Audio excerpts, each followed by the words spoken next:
আজকে মেডিকোর এই প্রোগ্রামে এসে কেমন লাগছে তোমার ভাইয়া? আলহামদুলিল্লাহ ভাই, অনেক ভালো লাগছে।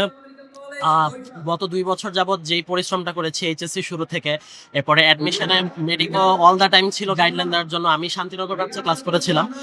শান্তিনগর ব্রাঞ্চের মেন্টররা কিছু কিছু মেন্টর ছিলেন, যেমন বিন্তু ভাইয়া, তারপর হচ্ছে মোমো আপু, সবাই এসেছিলেন। ভাইয়া আপুদের ক্লাসগুলো অনেক ভালো ছিল এবং ভাইয়া আপুরা সবসময় একটা কথাই বলতেন, তোমরা মেইন বইকে প্রেফার করো, মেইন বইটাকে সবসময় প্রায়োরিটি দিবা, এরপরে বেশি বেশি করে প্র্যাকটিস করবা। তো ভাইয়া আপুদের গাইডলাইনগুলোই ফলো করতাম, রেগুলার এক্সাম দিতাম।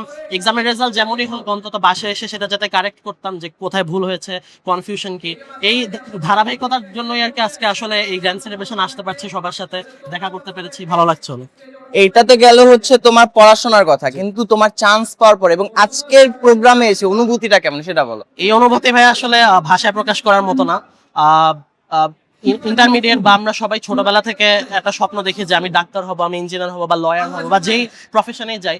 তো ওই স্বপ্নের বীজটা আসলে এসএসসি থেকে মেইনলি বুনেছিলাম, যে ডাক্তারি প্রফেশনটার প্রতি একটা উইকনেস ছিল, যে ডাক্তারদের এই যে লাইফের এত স্ট্রাগল, এত কষ্ট, এরপরও যে মানুষের থেকে শুনতে পাই যে স্যার আফটার আফটার ট্রিটমেন্ট দেওয়ার পর, যে স্যার আপনি আমাকে সুস্থ করেছিলেন, আপনার জন্য আমি নামাজে অনেক দোয়া করি, বা ম্যাডাম আপনি আমাকে সুস্থ করেছিলেন, এই ট্রিটমেন্ট দিয়েছিলেন, আপনার জন্য আমি নামাজে অনেক দোয়া করি। এই জিনিসটা আসলে সবচেয়ে বড় পাওয়া। তো এই ফিলিংটা কেমন, এই ফিলিংটা নেওয়ার জন্য এখানে আসা, এত কষ্ট করা, আর এখানে এসে সত্যি অনেক ভালো লাগছে। ধন্যবাদ ভাইয়া, তোমার সামনের ভবিষ্যতের জন্য অনেক শুভকামনা।